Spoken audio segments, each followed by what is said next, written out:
సాయం. ఆవు పాలలో ఉన్నది వేల ఔషధాల గుణం. గోమూత్రం గోమయము సర్వరోగహరం. గోవే దిక్కనే నేటి శాస్త్ర విజ్ఞానం.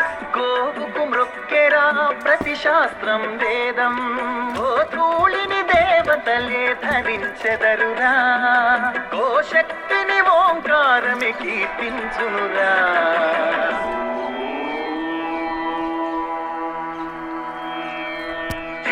పలికేమో గోమాత, సిరులిచ్చి వరమిచ్చే గోమాత, కరుణించి కాపాడి గోమాత, ఇలవెల్పు వైద్యవే గోమాత. జగతిలోనే గోమాతది ప్రథమ స్థానం అని చాటెను తిరుమల తిరుపతి దేవస్థానం.